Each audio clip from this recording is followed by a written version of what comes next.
Omicidi nella Baixada Fluminense, ma militano la polizia militare. Il Brasile uccide 172 giovani al giorno. Chi parla è Juan, uno dei sopravvissuti.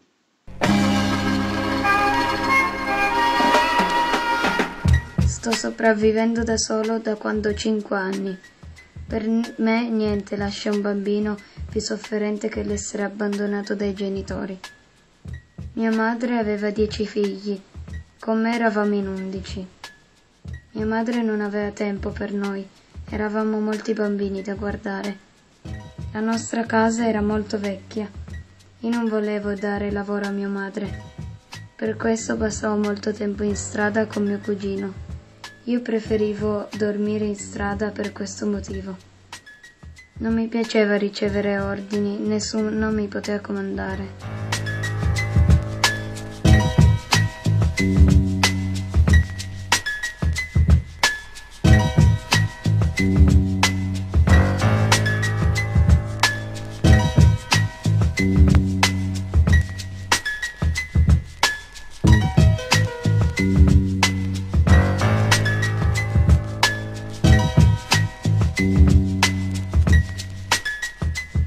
Mio cugino mi dava denaro alcune volte e io rubavo insieme a lui. Dormivamo in una macchina vecchia.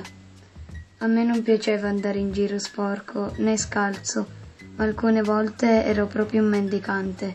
Peggio. Mia madre non mi ha mai chiesto se volevo un abbraccio da lei. Erano solo litigate. Di mio padre ricordo poco. Non ricordo quasi niente. Di mio fratello invece sì. Sì che sono orgoglioso. Voglio essere come lui. Lo ammiro molto. Sai, io voglio essere come lui. Cosa fa mio fratello? Mio fratello è un trafficante.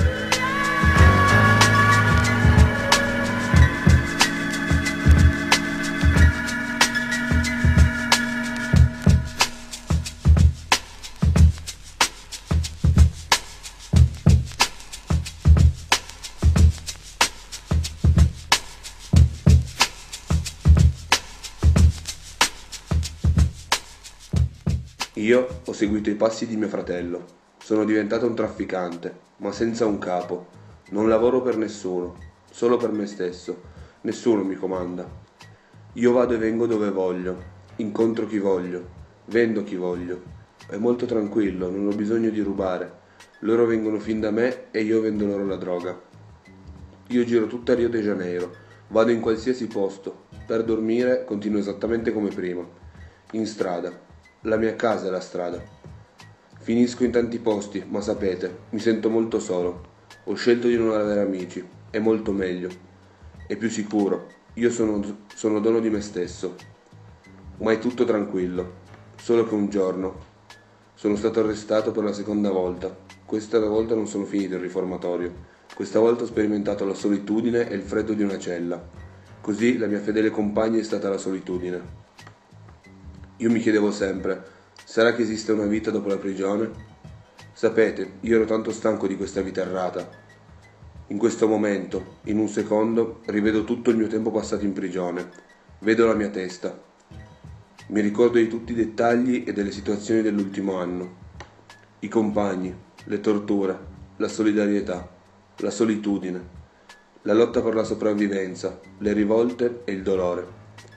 È tutto stampato nella mia memoria. Un uomo non è più lo stesso dopo la prigione. Quando sono uscito dalla prigione ho cercato aiuto e sono arrivato alla casa Don Menor. Non sono totalmente recuperato, ma ho la cosa più importante, la volontà, il mio recupero quotidiano. Sento questa cosa molto forte. Qui nella casa Don Menor non ho bisogno di rubare, né di drogarmi. Quell'abbraccio che non ho mai avuto da mia madre, oggi lo ricevo da tutti qui. Quello che più mi piace fare qui è suonare le percussioni e giocare a calcio.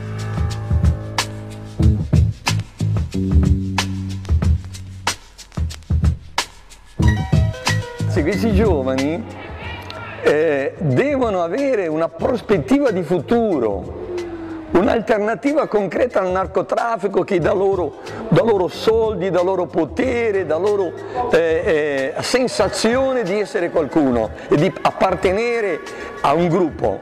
E allora c'è tutto il problema sociale dell'inserimento di questi ragazzi nel mondo del lavoro, nella società, perché loro sognano una famiglia, perché non ce l'hanno avuta e per questo hanno bisogno di mezzi concreti. Ecco il lavoro di professionalizzazione, ecco il lavoro di adolescente apprendista, adolescente aprendiz, professionalizzazione che è una proposta che noi facciamo da 29 anni, praticamente da quando noi esistiamo, e che sta dando frutti enormi e stiamo sognando di formare un'agenzia di impiego. Queremos muito agradecer à Itália, pessoas maravilhosas que fazem esta ponte, impulsionadas per cuore, pelo amor fraterno.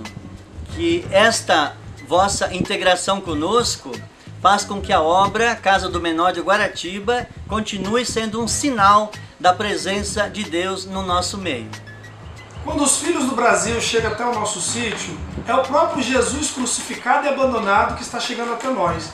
E para isso nós devemos acolhê-lo, receber com todo amor e carinho, fazendo a presença na sua vida.